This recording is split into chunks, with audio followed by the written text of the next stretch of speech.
Okay, the pre-show has started. And there's paper paper. here if you Yeah, grab want to one. write You want one? anything down here, just in case. You don't. You won't.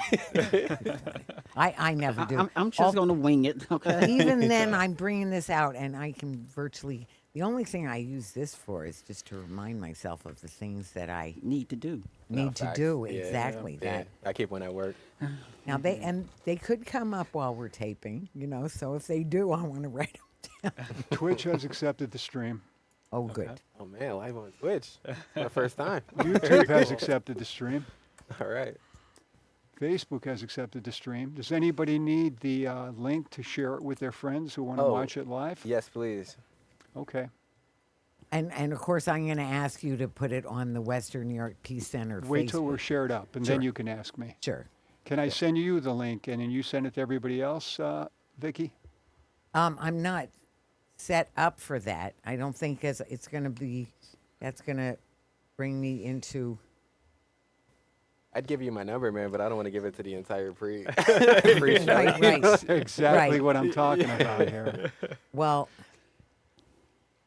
here. So you can give it to me and then put it on the Western New York Peace Center Okay. page. First, while I'm going to give it giving to you. Then First, I'm give going it to put it on the Western New York Perfect. Peace Center. Okay. Very good. Yep. And then shoot it to me once you got it, so I can. I know somebody, at least two people, who want to see it. Let me see. Did I? Wait till I send it to you. Sure. No, I'm trying to set things up to share it. So, do you want the link too? Okay. My phone's over on the other side of the room. Do you want to get it or? No, it's okay. Okay. Yeah.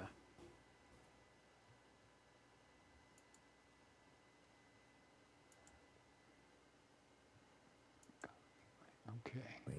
Wait. Oh, is it Yeah. is the thing on where like you can see people's like the chat or whatever? You know what I'm We talking don't have room on the screen for Oh, the okay, Oh, okay. but there's a monitor for the chat. about? Oh yeah, that's what it Yeah, was. but We'll test it out. Okay.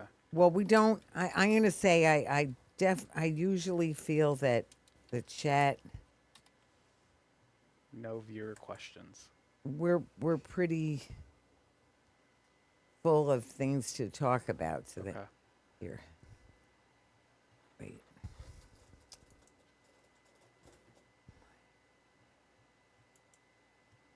I'm going to do the. See, I have my phone is so crazy. I have, for lots of people, I have like a half a dozen different listings that aren't needed, but they just include the person's email over and over again and et cetera. Is that an iPhone? Is that an iPhone, Vicky? Oh, yeah. Yeah. Yeah. I switched to Android. Wait. Am I the only Android in here? You got it? I also have an iPhone. Wait. Look at y'all. You Wait, too. wait, Hey, this wait. looks like an See? iPhone. I need to get into the future. I'm telling you. No, it's not coming up. A minute. My granddaughter bought me the phone, so Oh, very nice. she thought I should be, Wait a minute. up to date with the phones and stuff. Trying to be hip. I said, that's back in the 70s. Yeah. I don't know what they are today. We was hip back then, you know. Wait a minute. Too square.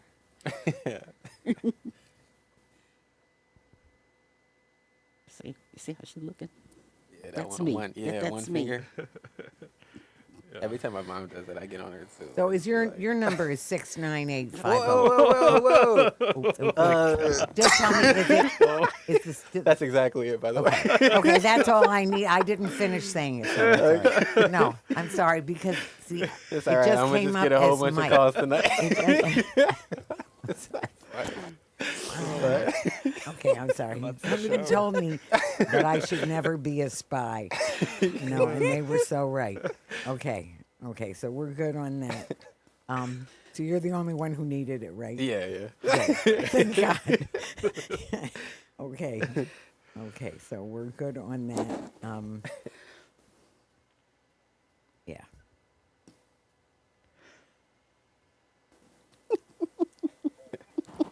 I'm getting some random text. Yeah, I'm playing. We need to laugh. That's all I know. So I think they only got 4 digits, don't worry. Yeah. It'll take a while. A couple of sleuths on the internet right now. They're trying to lock in. Right. Okay, so oops. I think I can't put it on your Facebook page. you can't? Nope. I got kicked off. Why? Oh no. So it's asking me for the login again. So we'll have to sort that out after, okay? Okay. It's not your fault. They upgrade every so often and they kick everybody off. Uh-huh. And then they say, okay, well, just put in your username and password. Uh-huh. Okay. Okay. All right. Are you Okay, ready well, to start? actually, you know what? I think I can do it. Okay. I think I can do it. And then if you Yes. remind me after the show, we'll upgrade it again. I will see if this will work.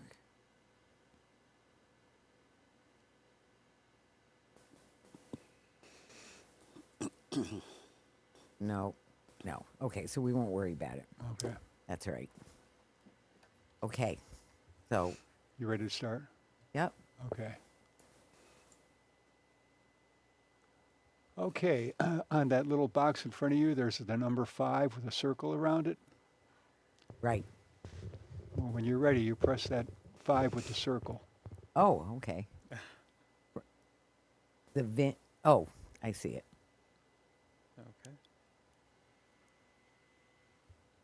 Welcome to Talking Peace with the Western New York Peace Center, being recorded here at Think Twice Radio in the home of the future. Also the home of our friend and producer, Richard Wicca. Thank you, Richard. Thanks, Rich. Yeah. And we're also grateful to our friends at WBNY, Buffalo's original alternative radio station, coming out of Buffalo State University. Thank you to WBNY and all of our friends there. So I also, when I think of thankfulness, I do think of our indigenous friends and honestly, you know, BIPOC people, people of color, and so many people who are wise enough to know that thankfulness is so important and is so critical to our peace of mind, to our making progress on our so many issues. It makes me think of our Haudenosaunee friends, and especially, you know, the fact that we are on Seneca land, land of the Onondaga, which is what the Seneca call themselves, and also, you know, they are also called the people of the Western Door. And they start every gathering together with a Thanksgiving address, being thankful for all sorts of things. Well, first, we do recognize that we're on land that was stolen from them through trickery and violence. And in spite of that, the thankfulness that they show and they feel about so many things is very inspiring. And so they start off with thanking the people who make a gathering possible, thanking Mother Earth for giving us everything that we need for a good life here and now, for water, which is, you know, water is life, Mini Wachoni. Water is life. For all the plants and animals that give us so much in every way of beauty, of help, of usefulness, of life lessons of all kinds, especially trees, without which, you know, the very air we breathe, the holding the earth down together, besides all the beauty and wonder from trees, from all the phenomenon on this earth, from everything in the sky world, the brother sun, grandmother moon, and of course, the creator of it all, and the love that animates it all. And so then they would say Nyahweh, and the people say no. So Nyahweh, No. No. thank you. And it's very like Ashe, let it be so. So we're grateful to be here. Amen, amen, amen. And I'm so glad that we have a wonderful group here to talk about a topic very dear to my heart, which is community organizing, and especially block clubs in terms of community organizing. So So that's what we'll be talking about today, and we have people who really know, and have all kinds of ways that they're involved in it or have been involved in it, or can be and will be involved in it, so many ways. So we have a lot of work to do, and community organizing is so critical to our doing it.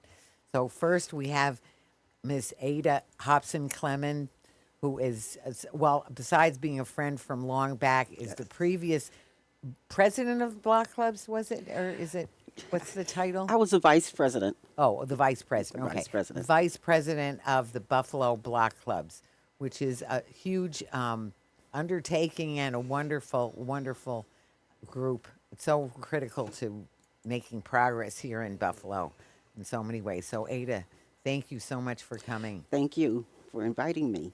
Oh, we're Yes. grateful. And I haven't seen you in a while, so I it's- know. long overdue. Very, very great thrill to have you here. And of course, Mike Smith. Mike, thank you, Mike, for coming. Of course. Happy to be here. Yeah, Mike is running the Save Our Streets program for the city of Buffalo and doing all kinds of wonderful work. We're very grateful for you. I know you do a lot with Juneteenth, too, and all kinds of community work that you do. Thanks. Thanks, Mike. Of course. Of course. And last but not least, Jay. Jay, you're involved in all kinds of community organizing as well, right? Yeah. Or just, connecting people with each other and helping them to get functional. Yeah. 'Cause we have a lot of work to do, A right? lot of work. Yep. Thanks for having me. Oh, please. Thanks for coming, Jay. And I'll introduce myself, which I don't always do, just because, you can call me Vicky. I'm very happy to be called Vicky or Victoria, which is my given name, Victoria Ross. But I do like to use Victory at times, only for the main reason to bring up the question of the real victory, who wins. So I ask kids that when I'm doing peaceful conflict resolution, and 9 times out of 10, they know that the real victory, it has to be everybody wins. So that's what I feel like block clubs is really, community organizing is really all about that. Community organizing is like the sort of other flip side of democracy, really. People getting involved in their own needs, getting their own Yes. needs met. So anyway, with that as an intro, we can start with the values that we think of when we think of block clubs and community organizing. So we'll just go around with that. So, Ada? The purpose of block clubs is to maintain the quality of life in their neighborhood and then to upgrade. That's the way I see their value. Wow. Okay. Yes. Yes. Well, that's very functional for values. It's just very, yeah. Maintain the exact- quality Yep. and then upgrade. Right. Okay. I like Right. that. Yeah. Right. That's beautiful. Thank you, Miss Ada. Thanks. Mike? If I could associate one value with it, I would say service, because all the members in a community, if they're have the mindset for a community, they're there to serve their neighbors and the other members of the community. So if everybody has that mindset, then the community rises, and that's why I would put service as that value. Wow. Beautiful. Yep. Thank you. That's a course. great value for that. And Jay? Yeah. I would say vulnerability. I mean, like, it's easy to just kind of like not engage your neighbors and just kind of like keep trucking along your day. So like being able to just like say, hey, like, I see you, we are in community together, and just kind of inviting whatever comes from there. Well said. Yeah. Okay. Absolutely. Well, we certainly are. We certainly are community together, and that is why this feels so good to come together now, and especially on this topic. So I know you and I've been doing some work on that as well. So yeah, we need to all come together, and especially now when we were going to talk. Our topic is about the block clubs and community organizing, but I just can't help saying that the amount of chaos and violence and danger and threats to us as a community and as a larger world Yeah. are so incredible. As locally, regionally, nationally, and internationally are just huge. So that's back to, stronger together, being together, just like you were saying, just like you each were saying, and meeting each other's needs, is so important. So that's why I'm really glad that we're doing this right now. Great. So when we go around, so let's talk about back to, we started off with this, the history of the block clubs, and you, Ms. Ada, have spent so much time on the block clubs. So please tell us, a little more about the history of the block clubs. Block clubs started in Buffalo, I believe, in the 1960s. And the reason why they got started, it was residents and city hall elected officials weren't talking. Residents were not getting what they needed for their neighborhood. So they Sure. decided to come together as a force, stronger together than Right. single, Exactly. and address those needs. Bring those elected officials before you because they work for you. You don't work for them. When you think about it, they need your votes to Right. get in office. So they Right. work for you. So now hold them accountable. So the block club started in the Maston and the Ellicott district years ago. Eddie Maston. Maston and Ellicott Really? district. Oh, boy. And from there it grew, Uh-huh. to the other districts. Right. They realize, hey, something's good's going on. I liked what's going on over there. How do we Sure. form a block club? How do you do that? How did you get involved? How did you get them to come to you? And Wow. so So that's history now. so that's an important part of the history because it came from the people then, It right? came from the people. Excuse me. Wow. Yeah, so exactly. Back to democracy at work. I mean, when you think about it, before the 311 system, residents would call downtown to a department. They would say, I never get that call. I don't know who you're talking about. Who did you speak to? It's like, I spoke to a female or I spoke to a man. And they go, I don't know who you spoke to. I'm sorry about that. So now with the new system, once the 311 system came in, people are a little bit more held accountable for those calls now.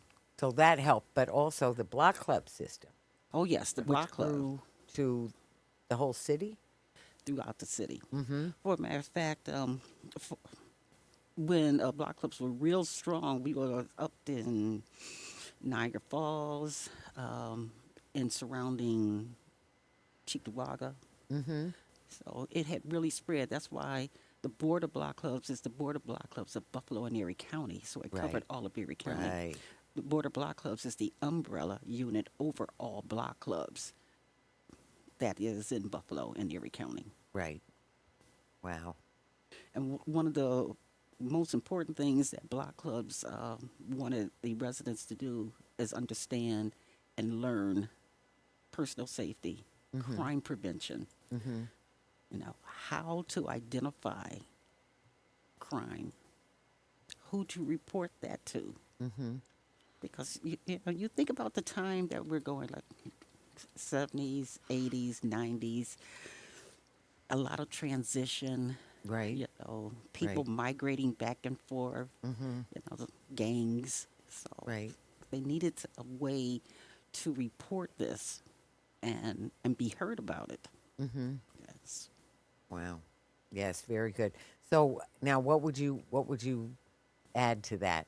Or, and also especially, I mean, don't feel that you can't bring up about Save Our Streets, and if that does That's that wonderful. does Just start that plugging- That's a sort great of idea. interact with that? Or, Oh, Yeah, absolutely. so go ahead.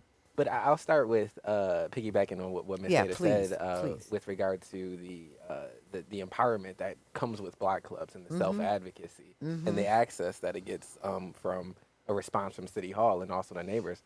Also, like what Jay mentioned earlier, the service or the value being Right. vulnerability, because if a neighbor can tell another neighbor what they need help with, then they can both advocate to have that need met. And I would say that aligns with your Right. with the history of it. To empower the residents. Right. Where they feel that they know what to do and how to do it. And like you say, pass it on to the next person. Yeah. Yes. Yeah. And you know, and you brought up Save Our Streets. You know, that program.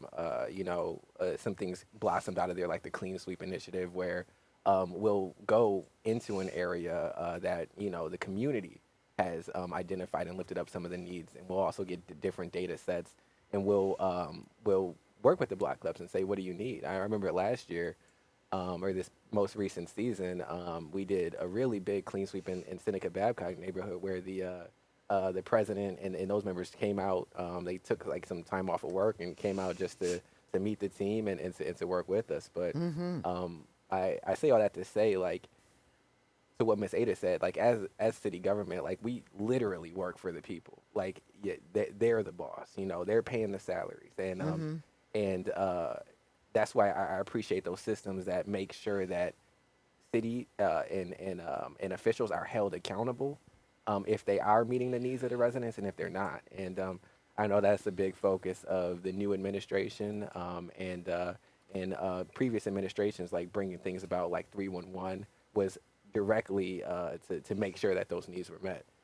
So I say all that to say, you know, municipal government is community driven, or it should be, and it should reflect the needs of the community. And when you're in an area, you need to be listening first. It's not what I'm going to do for you. It's how can I help you? What do you need?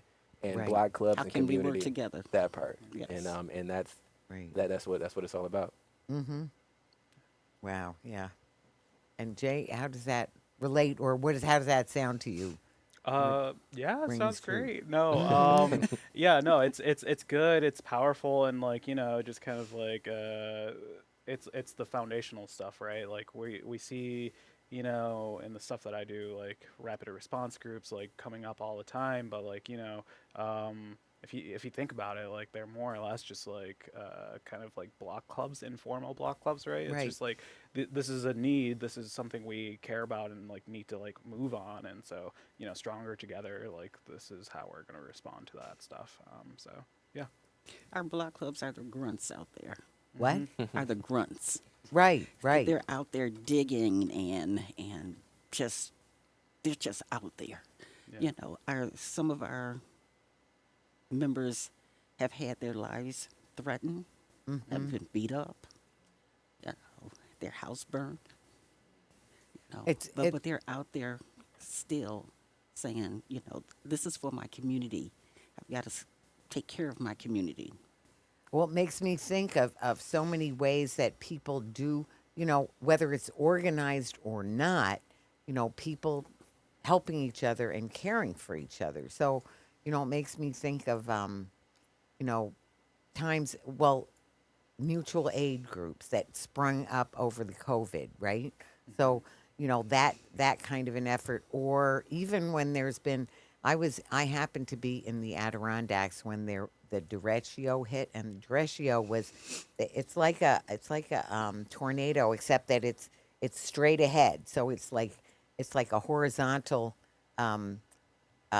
tornado. So it's going like this over the land, and it was just devastating. It was the same. This is in 2004.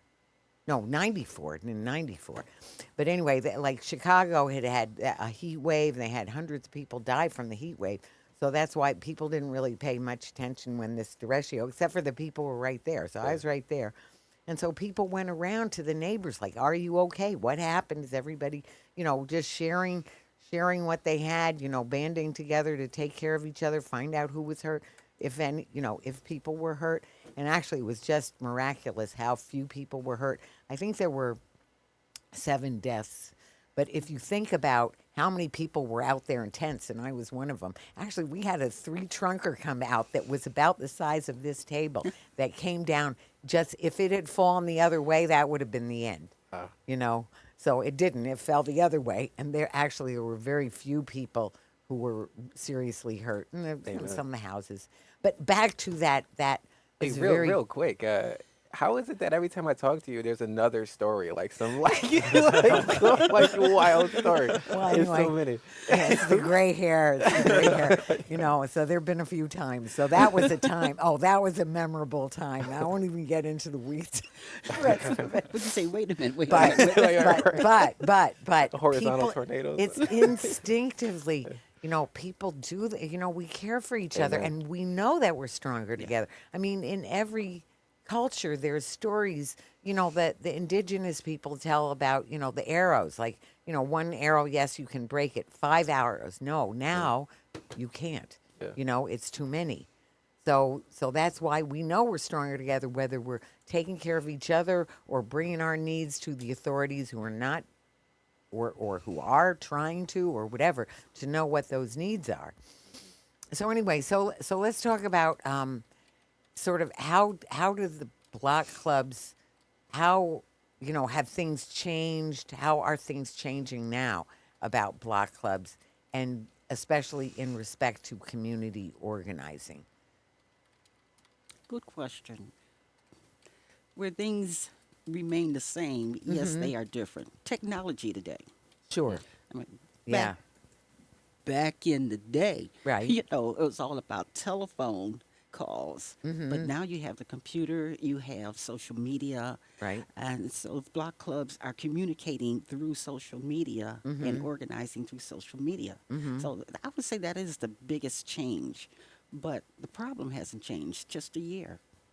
And the communicate, and And it's the the pe- means, but yes. not what they're doing. Right. Yeah. There's still those same problems that existed 50 years ago. Sure. Tweak them here and there, but the problems are still there. But at least you still got residents out there saying, not in my neighborhood. And if Right. you notice, neighborhoods that have block clubs look better. That's a Oh, yeah. fact. You That is a feel fact. you feel better walking up the street. You can have a block club here and none here. You can see the difference. And then another block club over there. Because they maintain that quality of life in Right. that neighborhood. People talk to each other. They try to keep their properties up. Whether you're a renter or a homeowner, you are part of that community. Yeah, it's so important. You know, I would take it a step further and say that just looking at the data side when it comes to programming, we see that, you know, neighborhoods with block club and with community groups, they're healthier. You know what I mean? Like Okay, the okay. you know, like you mentioned, crime is lower. You know, because the community is looking out. We on the drive here, maybe Miss Ada, we're talking about SEPTED, which is crime prevention through environmental design. And she was like, "Look, I took that course before, you know, you and Ron were even in City Hall." You We know? even I was sorry, before you were But born. only, so probably- but only law enforcement could Yeah, take it. I see. Yes. But the concept, the general idea is Yeah. that if you affect the environment, that can severely, or I mean, dramatically reduce crime and Right. mitigate, you know, criminal behavior. And it's a restorative way to do it. You're not going in. You're not handcuffing folks. You're not pulling people out of the community. You're just making sure that people can see, you know, the area, and you're making sure that, you know, if there Right. needs to be a fence, there's a fence, or if there's a vacant space, maybe you got a playground or some benches or something like that, and just little ways to affect the environment can make a huge difference. And block clubs are leading those charges, you know. Right. Sure. And they're not just changing or turning empty lots into vegetation. They're making them beautiful spaces. Right. Oh, sure. Beautiful spaces where you can sit and think Right. about other stuff. You know, at one block club, put a bunch of trees in an empty lot. Another one have some memorials in their lot, and it just changes. Now people won't throw trash. Think about that. The trash won't go there. It's not a dumping spot because Right. people look at it as beauty now. Right. You know, it's not just a lot. Well, sometimes community gardens, you know, people use them. Put And in then, of course, community then you gardens. have community gardens. Right. Right. But it's not just community gardens. You know, they're doing really cool things with Yeah. the lots now, All which kinds of I things. love. That's, You know, that's very cool. yeah. Very cool. And so, what do you you've seen all of that, right? Yeah, And then- yeah, yeah. and yeah, I'm just kind of curious, actually, like how would like a group of neighbors kind of like go about like starting a block club or like getting like plugged into one, that sort of thing.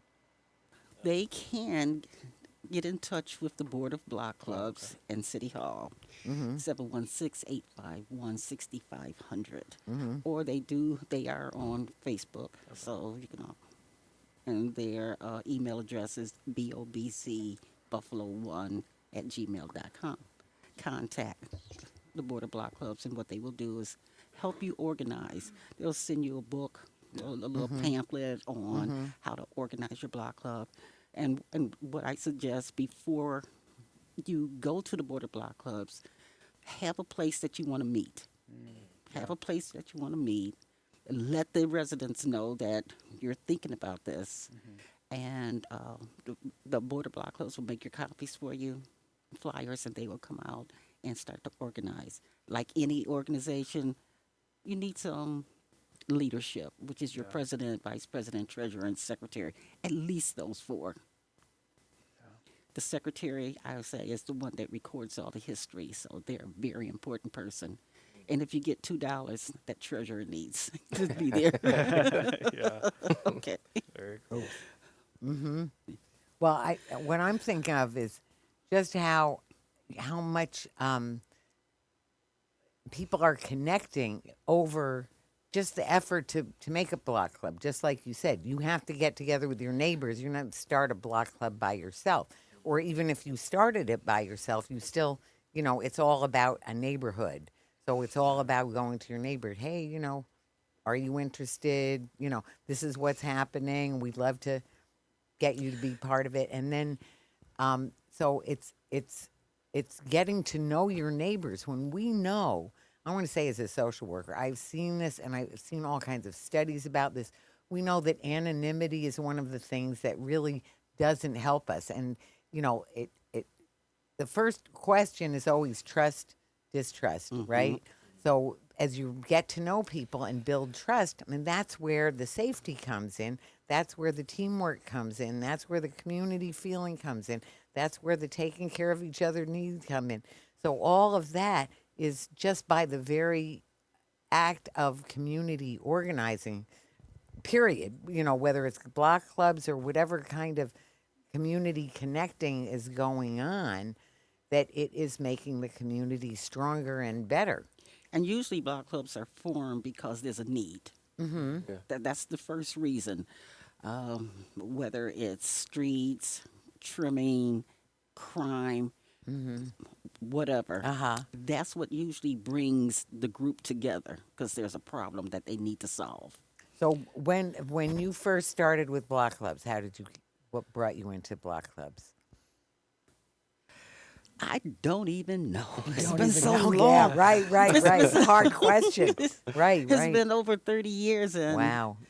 I guess I was a curious young chick, Uh-huh. and I just wanted to see what was going on, and I liked it, and I met Miss Bonner, and she saw something in me and put me under her wing and taught me everything that I know about block club organizing and how to serve the public.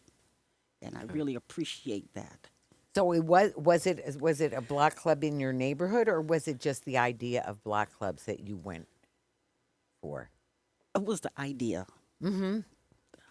of block club. I started working with Miss Bonner as her secretary, Oh, and okay. that's what kind of initiated me into block club. Right. And then I got bit by the bug. Right. There it is. Right. There it Right. is. Yes, I'm infected. Yes, Right. I Oh, am. good. That's why you're here. That's why you're here. Yeah. That's why we're. I believe in block clubs, the purpose of block clubs. You know, kudos to those out there that's organizing and working real hard for their neighborhoods. I can't say enough about block clubs and the residents and just, them out there just doing their job, Right. trying to keep their neighborhood safe and secure and beautify it. I can't Yeah. say. Yeah. And then you become a family. Right. That's the wonderful thing. You know, you go to the Board of Block Clubs meeting, you get to see the other block clubs around the city, and you bounce off each other's ideas on what you're doing here and there. Mm-hmm. It's a beautiful family. Wow. Yes, it is. Yeah. Great. Great. So, yeah. So, Mike. Oh, let's say. What really got me into black clubs or introduced to black clubs was when I was volunteering as AmeriCorps Vista in City Hall, Really? and Uh-huh. and I met Miss Ada. Oh, really? Yeah, Is that really? She was on the board. Is yeah, it yeah. really? Well, now you're just making bing, bing, bing. I'm thinking of, you know who I'm thinking Yeah, of. yeah, Yes, Samaria yeah, Muharrareni. yeah. Yes, our board, she's Western New York Peace Center. She's on the board, and she's our board secretary. Great. And Her I know term she's just doing ended. that. Yeah, her term Oh, just her ended. term just yeah, Yeah, ended, She was, right. so she was in AmeriCorps Vista in our office as okay. well. And I Right. think you met Sam, didn't you? Yeah, Yes, yeah. yes, I did. And yeah, just great, and that's the legacy So great. continues, and she's an American Vista now. She's involved in Peace Center and all these other organizations, and she's doing great work. Yes. But little tidbit about Miss Bonner, I didn't know how big of the Mass and Black Club Coalition. I didn't know all of that she was doing. I remember her as my Sunday school teacher at Really? St. John. Yeah, she was pretty tough. I had to learn them books of the Bible. I had to, Right, you know what I mean? right. Doing Yes. quizzes.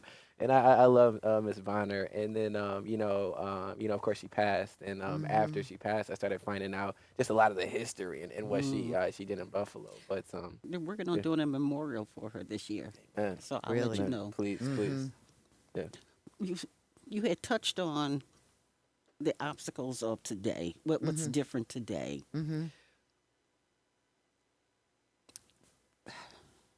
We have a mixed population now, so we have a language barrier, Mm-hmm. and because of their culture, sometimes we're not allowed to speak to the female and only the male, and the male does not respect the female speaking to them. So we have that barrier there, trying to get them to become part of the block club. Well, that's a very interesting Yes. point. yeah, And what it really brings up just how much we need to understand each other. Amen. So sometimes that's language, which was just, I mean, of course, everything you're saying is just making me think so much of, so many issues that our community is facing right now. Of course, the death of Nurul is another example of where misunderstandings, lack of communication of the tragedy that can come. Yeah. And also when we're organizing in block clubs or community organizing of any kind, then we have to work through those cultural differences. Because you don't want to leave anyone out. Right, Yeah. and we need to not leave anyone out, and so then our ways of approaching. I'm going to say as a social worker, one of the biggest maxims or whatever you want to call for social workers, start where the client is at. Right, so you have to start where the person is at, and so those cultural differences that first of all we may not even know. We may not even know that we're doing something that is going to be a problem or is going to interfere with good communication or something. Then we just said language, for Nurul, it was so critical that he didn't have the language to even understand what he was being asked or to help them to understand what he did or didn't understand, where he was coming from. So that lack of communication, through language is a huge block, but even through just lack of understanding is a huge block, and people's different ways of approaching the, or even people's different risk levels of what's going on today. And so that I want to talk about, especially vis-a-vis violence of every kind, whether it is state-sponsored violence or other violence, is what the way we have a new program that the Western New York Peace Center is very focused on stopping government-sponsored violence. So, which means what's going on with ICE, and I'm going to say at times that includes the police or it includes the sheriff's office for sure, the military, and it doesn't mean none of that is needed or something, but it means that a lot of it isn't. a lot of it is going in a wrong direction, and especially depending on what you believe. I know Dietrich. We could have a whole show, and we have had many shows about like what is violence, or when is it appropriate, or is it ever appropriate or permissible? Let me when ask it you is. this. Yes, go ahead. What if you could just impose empathy in all of these organizations, all of these institutions, and I think that would mitigate a lot of this issue. I think if you seek to understand somebody just as a person, in spite of any cultural barriers, language barriers, especially if you have a level of state sanctioned authority, right? Right. Then you can get past that. So even if you have the ability to do something to severely impact somebody's life, you won't, because you empathize with that person. Right. So to your point, like, yeah, some of these institutions, of course, are needed, but a lot of the times they're overstepping because I don't see that. I don't think that they're necessarily humanizing the communities that they're sent into, or that they're meant to serve. And so Right.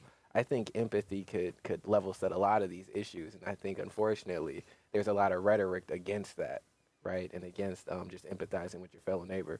I mean, we're all people, right? End of the day, And so, then also what people think their job is, and also what they're being encouraged to do That part. or not do. That part. So that's Yeah. the other thing, when police sort of feel, well, we have our job, and that is enforcement.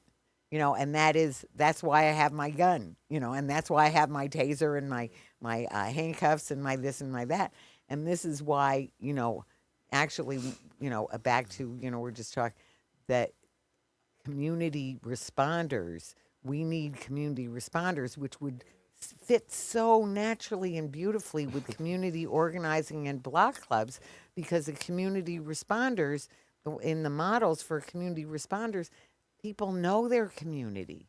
So they learn, so they know that this person has some mental health problems and might be sitting in the street, or might be, getting upset in different ways, and how to calm them down, or what they need, or give them it's just a different optic. And so back to what you said about empathy, that people it needs to be encouraged to be empathy first, understanding first, then whatever else. then Yeah. see whatever Yeah. what's needed.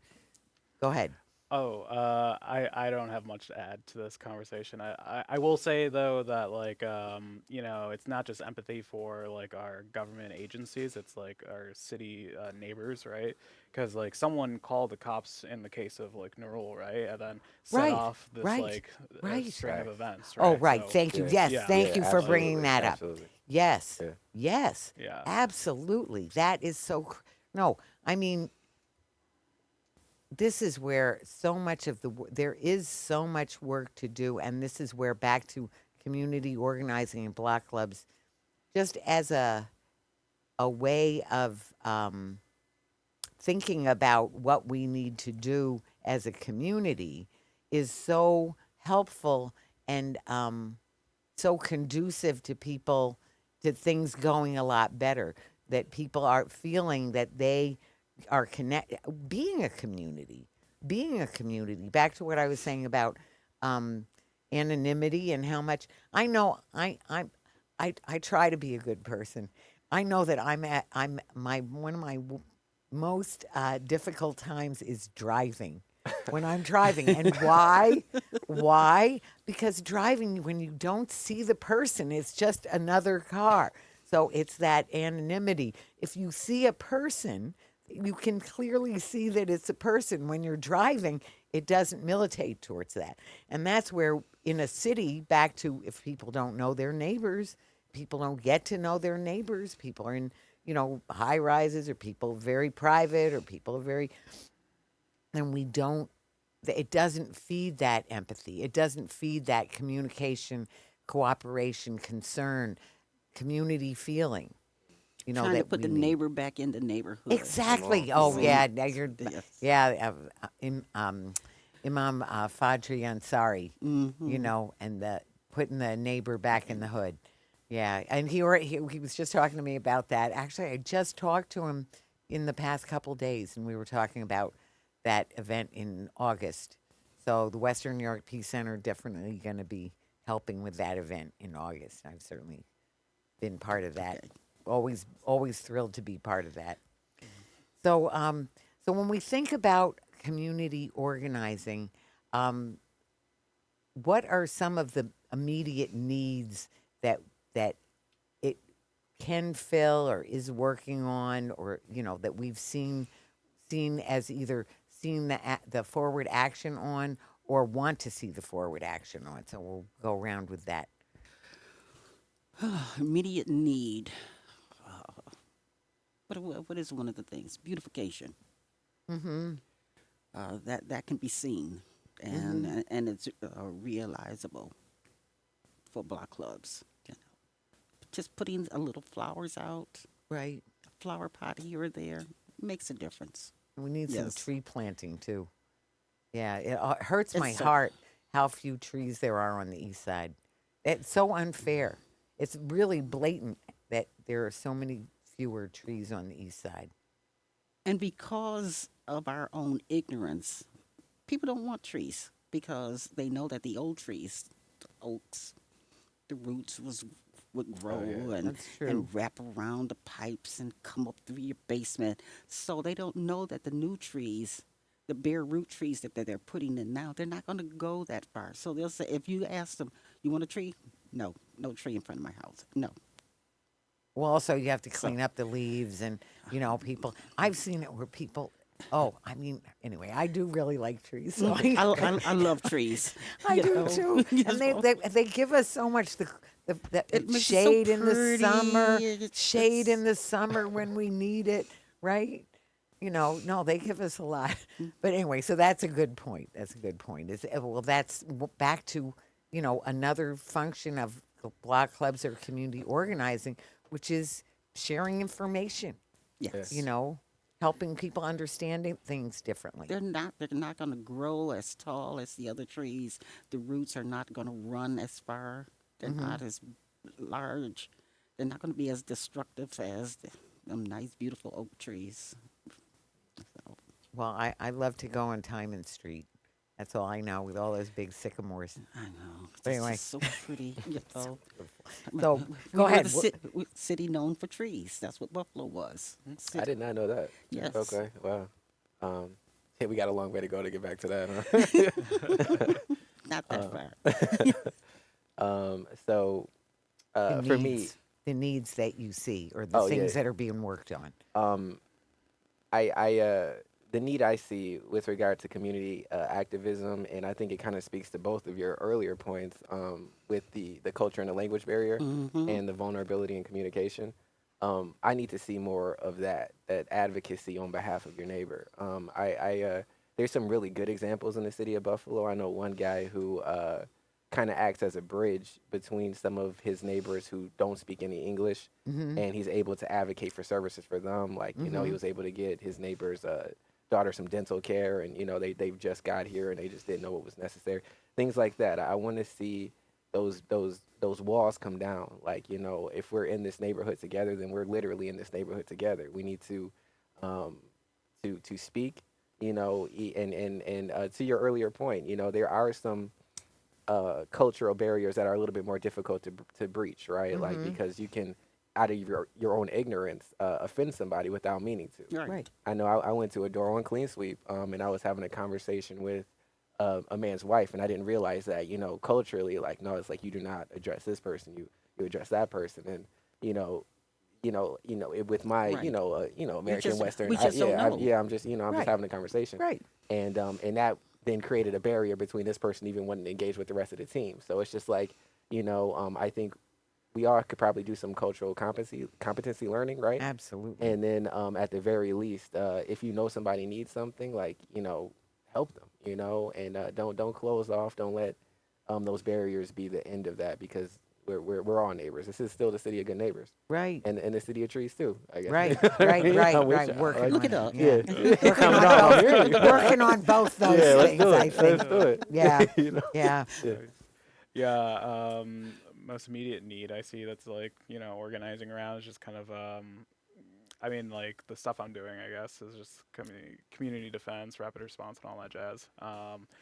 a lot of people are scared, and with fear, you feel isolated. You don't talk to your neighbors, and you don't realize everybody's like thinking and scared about the same thing. And so, yeah, it's really important to be like talking to each other in this moment about these things, and what we are going to do like collectively to keep each other safe. And seeing people do that, and it like goes into like other things, right? It goes into like the beautification of the neighborhood. It goes into like, just taking walks proactively to, engage more of your neighbors and like talk to more people and, just kind of like create more solidarity. So yeah. And it goes to being safe means, in every way. So some of you were talking about crime and neighborhood crime or things like that, back to people paying attention, but also back to, as I was bringing up about government-sponsored violence, or especially with the ICE activities that being what they are. And we've seen the blatant violence, and we've seen that there's blatant violence at other times too from government officials who are either, call it bad apple, call it whatever you want to call it, but, or just call it over policing, call it whatever you want to call it. And some of these issues are institutional and systemic, right? Like, Right. this is bred into the institution Well, and itself. racism, I want to Let's say talk about it. Yeah. racism is Yeah. not, as we know. I mean, right now when we have efforts to quash DEI, when we have Come on. racism, Yeah. the problems of racism are huge and so deep. I mean, it goes deep. So there's no quick fix. So we have a lot of work to do in every kind of way, for sure. Yeah, and they're opening up some of those closed wounds. What's going on right now? We thought we thought that sore was being healed, and now they're scratching at it again. And, Right. And it's not pretty. Well, so I feel like we only have a little bit more time on the show, but I almost feel like so we have Chrissy Creech in the room, and so I always feel funny when we're not including everybody in the room, and we didn't put you on the list of people we're going to be. But since you've showed up, do you have something you were wanting to say? You looked like you did. You don't have a microphone, though, so, I mean, I would even say you could just Come on up. Yeah, come on, Chrissy. So obviously right now, working with Jay on community safety, and we need to recognize the history of policing and how that came out of slave hunting. So Right. it is absolutely racist, and we want to get back to a system where absolutely the community knows the community and the community keeps the community safe. So that's really what we're hoping to do. So, Shout out rapid response. what I can say, that is what police, Heron Simmons put together a whole series that we did, the Western New York Peace Heron. Do you remember that? That was peace. It's that they're peace. The police are supposed to be peace. Oh, what was the phrase that was used? But anyway, they're officers of the peace. Right. They're peacekeeping. There's to be peacekeeping, to be serving the community.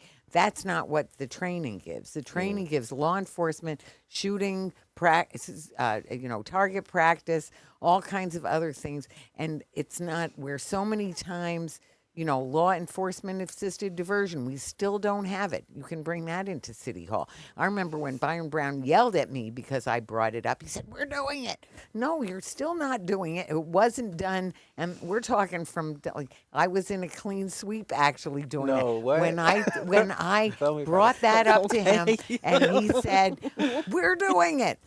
And that what they're doing, they were slow walking it, and then they said, "Oh, we don't have the funding." No, well, because of all the funding is going into the policing and the sheriff's office and the military and the government-sponsored violence. But anyway, I'm not trying to oversimplify things, but it's about a direction to go in. So whether we need more government guns or less government guns, is that a question? I mean, is it really a question? Let me So, think about this. yeah. So we know. So anyway, so when we think about the needs, when I was thinking about the needs, you know, for mutual aid is going to be so important. We have climate catastrophe bringing, you know, weather related catastrophes. We're back to what I was saying about in the Adirondacks, where my friends and family went all the way around the lake to find out was everybody okay? Did anybody need to go to the hospital? Everything like that. It's the same deal. What we had during the blizzard, you know, and we still had that many people die because we're just not where we need to be. Because when that happens, something like that happens again, we have to be ready, and people also have to be ready. We have to be ready to even know. So with the case of Nurul, that nobody saw and nobody helped too. So there was all the failings by the government, but then there was the failing of just, well, one, that he didn't either feel comfortable or even see the options of where he might have asked anybody or know how to ask anybody. So that's not his fault. That's just the fact.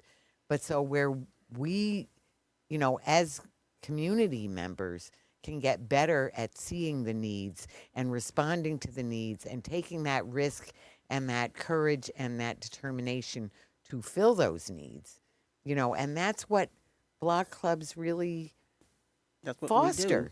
That's what you do. Yeah, that's what it's for. That's what it's for. We get to know our neighbors, and once you get to know your neighbors, you get to care for them. Right. You're no longer afraid of them. Right. It's kind of hard to go and steal from someone, but then again, you've got those hardcore folks out there. But once you know your neighbor, you know, I know you, I know your mom, I know your dad, and And you it just feel takes better. time, too. It It takes does. time to build the trust. So, really, at this point, we have time to go round, really, and just with sort of like, you know, how people can get a little more on, you know, how people can learn more, get more involved, and just sort of what you think you need to share, you know, to sort of finish off the show as we go. So, just if everybody takes just a, you know, a minute or two of what's sort of like some of the bottom line for you with this. Once again, if you're interested in organizing a block club, please contact the Board of Block Clubs at 716-851-6500. They're located on the 24th floor of City Hall. Ooh, fun to go up there. I'll have to go up there. I And, love that floor. It's so Ooh, beautiful. of course. And if you find that you have a need or perceived need in your neighborhood, think about it. Talk with your neighbors. Mm-hmm. It may be the best thing you can do. Yeah, wonderful. Yes. Yeah. Oh, we do. We need to do that. Oh. Need to do all that. Right? I was gonna say, go outside, meet your neighbor. Maybe not tonight. The sun is down. Wait till the sun comes out. Meet your neighbors. Not a good time. Not a good time. And I would also say, protect vulnerable communities now more than ever because I mean we've talked about it. We didn't go into detail, but there's a concentrated attack on these vulnerable communities, and now is the time to protect that, and even cultural institutions. You know what I mean? A lot of cultural institutions, a lot of social and human services, a lot of them are losing funding right now. Right. And this time but the need is obviously still there. And so volunteer, go to the food bank, right? I don't know if there's if something your neighbor needs, just go and get it for them because right now the system isn't geared to take care of the people who need that help. And just because someone may need more help does not mean that they're not worth helping. So take care of each other. Start a food bank in your neighborhood. Absolutely. Yeah. Yeah. Yeah. Yep. Community fridge. Yes. Right. Yeah. Yeah, kind of on that note, like everybody was kind of into baking bread in the COVID era. And so my ask to everybody in this era is to kind of, you have friends, right? Start talking about how you are going to, all of you commit to organizing yourselves into action, right? And yeah, so like friends, neighbors, etc. Like the time is now. Organize, organize, organize. Start talking about what everybody needs, how to best support each other, and get serious about it. The time was yesterday. The time was like a long time ago. So get with it. And yeah. Yeah, we have to. We absolutely have to. Here. Go ahead. So I'm a neighborhood mom, and that means that all the kids are always over at my house. So that is a part of community care. Like I know there are single parents, there are parents that are working multiple jobs, kids coming over to my house, giving them a break, letting them go run errands and everything. That is a part of community care.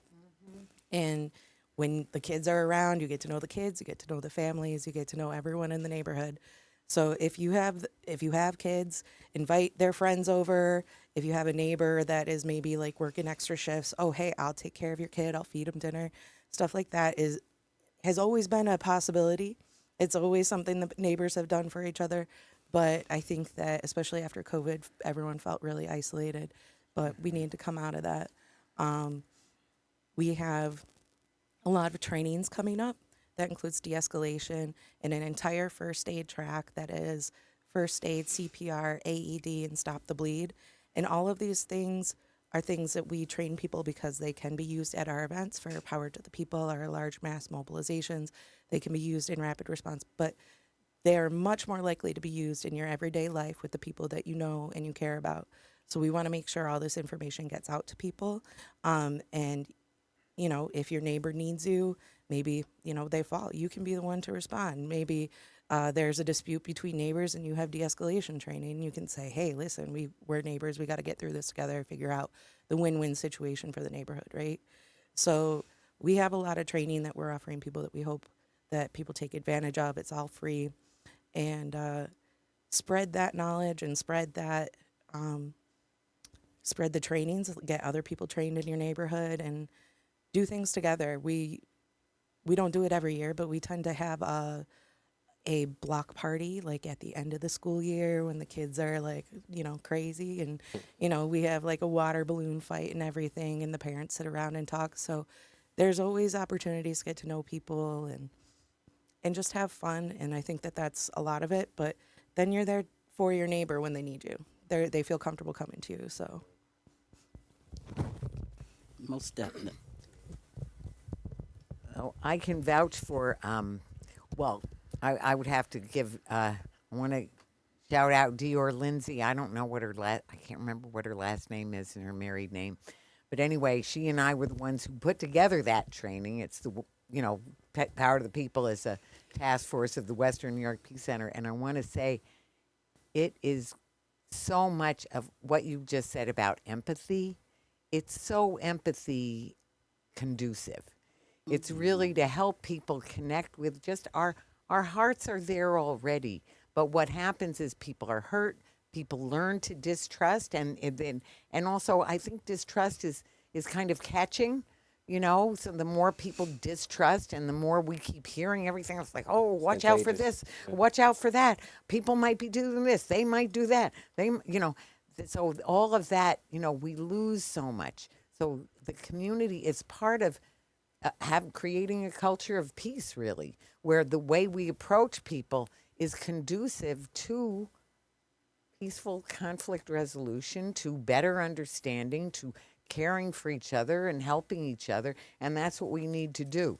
So we're almost out of time. I will bring up the fact that, we've talked about ICE and Homeland Security and all the madness of what's going on, and I just want to say, we have little packets that have whistles and everything to alert your neighbor. It's wait. I haven't used this kind. There we go. That's better. 3 short blasts means there's people around to be aware of, and longer blasts mean there's somebody out there catching somebody. Yeah. But I want to encourage people to go ahead and call Bird's hotline if they see ICE in their neighborhood. and that's 716-222 2190. I was going to show off that I have memorized it, which I have. 222-2190. 21, because 21 plus 9, puts us into 30, so the 0. So 2190. 2221-2190. So we are responsible. That may not help you. It doesn't help you. I'm sorry. 2 plus I'll 9. just show it for people who are watching. For people who are watching, if you're visually oriented, I don't think you can see it. Well, it'll be up on our website. We'll have to put it on the Western New York Peace Center, WNYPC.org. But anyway, there's a lot to learn, but we're all in this together. And I want to say I'm so grateful for each of you for coming out, for all the work, all the work that you do, that you have done, are doing, will do. Each one of you, I really add so much, and we are a community together. Amen. So Stronger together than exactly. So this is Talking Peace, and together we've been talking peace in truth and love.